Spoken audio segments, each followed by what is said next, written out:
আমি জিজ্ঞাসা করি, উপরে এক কথা তলে তলে আরেক কথা বলে, এটাকে আমাদের দেশে কি বলে? কি বলা হয়? বিএনপির রাজনীতির দুই বুনিয়াদ, দুটি নীতি জাতির সামনে স্পষ্ট। এক হলো মুনাফিকের রাজনীতি, আর এক হলো সুবিধাবাদের রাজনীতি। মনে রাখবেন, জুলাই বিপ্লবের রক্তের উপর প্রতিষ্ঠিত নতুন বাংলাদেশে সুবিধাবাদের রাজনীতি, মুনাফিকের রাজনীতি বাংলার মানুষ সহ্য করবে না।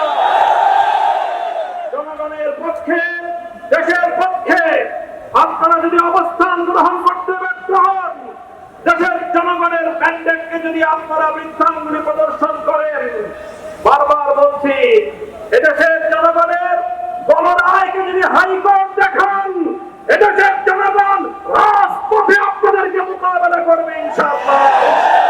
70% জনগণের বিপক্ষে গিয়ে দেশের ক্ষমতার মস্তদে টিকতে পারবেন না।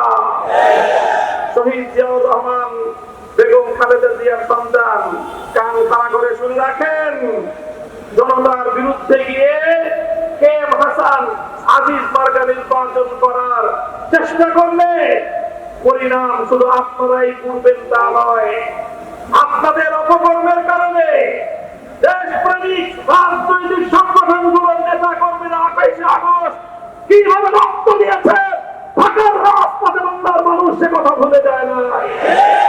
আপনাদের ভুলের খেসারত দিতে হয়েছে আমাদেরকে, 25 বছর পর্যন্ত গুম খুন আর হত্যার রাজনীতির শিকার হতে হয়েছে। তাই আমরা চাই ভালোই ভালোই দেশ পরিচালনা করেন, জনগণের রায়ের প্রতি শ্রদ্ধা প্রদর্শন করেন, অন্যথায় রাজপথে সংসদে আমরা আপনাদেরকে মোকাবেলা করবো ইনশাআল্লাহ।